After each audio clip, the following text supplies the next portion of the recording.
Hey everybody, it's Shadowstar and Crystal here for another review of Supergirl. So, it's moving on to the second episode, and honestly, this first second episode, this was actually really good. Yeah, pretty good. Pretty good. This first, compared to all the other second episodes we've seen. Yeah, there are a lot of moments that remind me of Flash versus Arrow, with the whole difference between having powers and having precision. Yeah, but the fact is, it all happens in the second. It's like, we get the ball rolling, but we also slow down and have good... Anyway, we start off with her training with the DEO, which is already a fun scene, which, begins basically the theme of the episode. That training bit reminded me of when Barry was training and Cisco's got drones and whatever. Yeah. But yeah, it basically sets up the theme of the episode with her, needing to train and all that stuff. And yeah, and we see Hank doesn't quite trust her to be strong enough and whatever.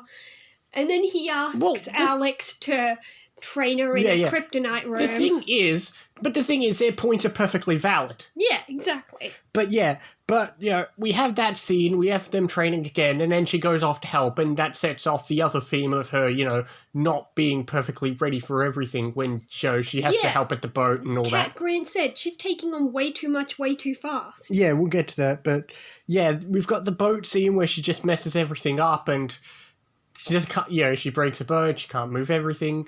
Yeah, because she hasn't got a handle on the cold wind thing, so instead of putting out the fire, she tries to move the boat away from the fire, but she grabs it too strong and breaks it, and all the oil gets out. She'd already moved it, and then it started breaking.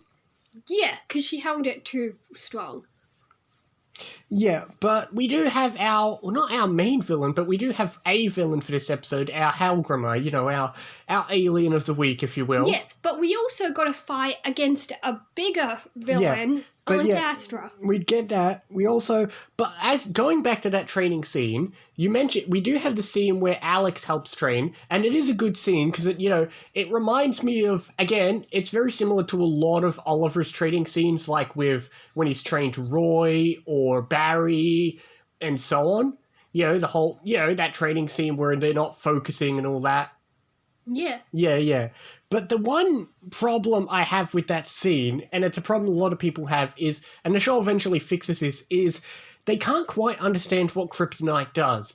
Kryptonite it isn't supposed to depower you, it just hurts you, as we see later on with Astra.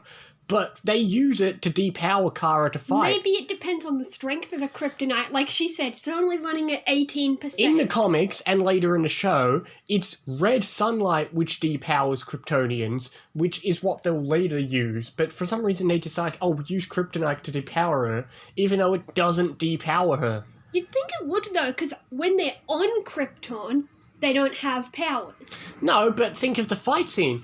Astra gets stabbed, but she can still fly away. Oh, yeah, true. Yeah, but... That's weird. But yeah, like you said, Kat gives advice to Kara, to Supergirl, to Kara, whatever.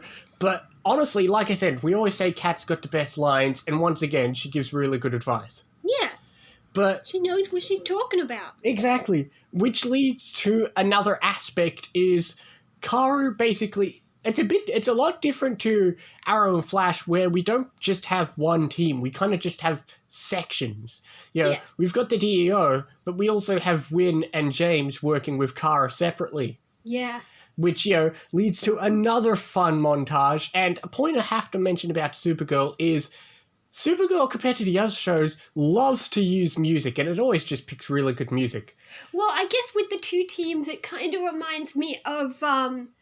that bit where Barry was doing criminal stuff with Joe and Eddie, but he does metahuman stuff with the Star Labs crew. That's kind of true, because, as we'll later see, a theme is the DEO tries to not worry about human stuff, and so Kara can do the other types of heroics with Wynn and James and all that. Yeah.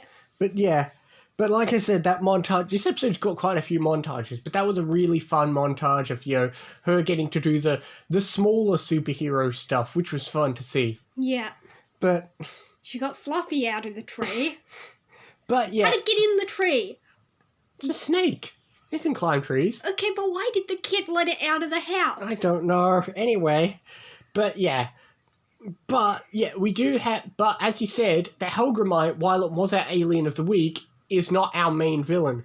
This episode wastes no time getting the main villain. Yeah. At the end of the first episode, we had a bit of a cliffhanger where she's there and she uses the word niece, so we know, but they didn't know until this episode. Yeah, and that's, like I said, it's episode 2, and we've already had a fight with our main villain. Yeah. We've already had, and it was a good fight for a second episode. Like I said, this episode has everything a second episode should have. It's got, it's got a fight with a main villain, but it's also got the smaller stuff like her learning not to go so fast, which often is a theme of characters in their first few episodes, is, they usually do something huge in the first episode, then they've got to tone it back a bit. Yeah. Which, it makes sense, because that's the thing. She kind of flukes it with the first episode, and now it's like, okay, but if you really want to do this, get a handle on it. She didn't completely, Cat Grant mentioned, she saved the plane, and then left it there, and engineers are still trying to move it. Why couldn't she take the plane out? Once everyone was off the plane, she could have moved it at least somewhere out of the water. Yeah, she couldn't be bothered sticking around long enough for everyone to get out. Well, she's lazy. But she didn't have a disguise. Yeah. Well, that's true. But she could have came back. Yeah. She could have came back when she had a disguise. Apparently it's still sitting in the river. But, yeah, this episode has a few cliffhangers. Obviously, we have more stuff going on with Allura because she learns about kryptonite and all that. That's not really a cliffhanger. Astra, sorry. That's Allura's the other one. Yeah, she's the mother. Yeah, although, hey, we do have that thing of now she has that hologram she can talk to. Yeah.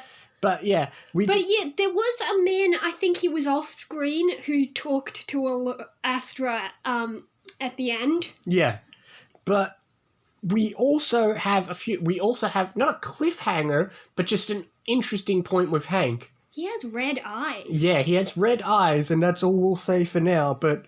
Yeah, the episode's wasting no time setting up a lot of stuff. And then, of course, you have the cliffhanger, because also at the episode, Cat Grant wants an interview with Kara, and finally she gets one at the very end in a very good sequence.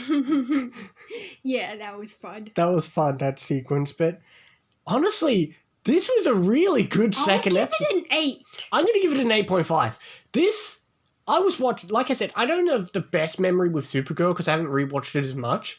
But honestly, for a second episode, this was really good. Yeah. I mean, that's the same with you. You've seen season 1, but you don't have had super good memory with the smaller stuff. I saw season 1 once, and maybe a bit of season 2, but I don't think I even finished it. Yeah, so you remember the major details, but all the in-between stuff is still kind of fresh. So, that's the thing. I forgot, for a second episode... I keep saying it, but yeah, it's really good. You get the stuff with Kara learning, you get the fight scene, you get the training fight scenes, Kara doing some normal superhero stuff with Wynn, but you still get a confrontation with a main villain, and we get a bit more of stuff with, say, Alex, whereas last time I was kind of not bored with a character, but she didn't get to do much. This time, she gets to be a bit more in the action as well, so, it's just good to see everything happening. Oh yeah, that was an interesting confrontation too, when Alex was there, and she called her Allura first because she saw the hologram, and then she explained that they're twins. Exactly. So, yeah, we get to see Alex have a confrontation with Astra as well. But, yeah, seriously, what a good episode for a second episode. I'd forgotten how good it was. Yeah. What is the next episode called? Fight or Flight. Well, that could be anything. I legitimately don't know what it refers to or what the next episode is about. I really don't remember the next episode. I think I remember something that it could be. Because I seem to remember something near the start where, James uses this emergency button and calls Superman. That might be next episode. Yeah. That might be. But anyway, I suppose we've rambled on about a good episode enough. Yeah. We will see you next time for more Supergirl and other things as well. See you next time, guys. See you next time.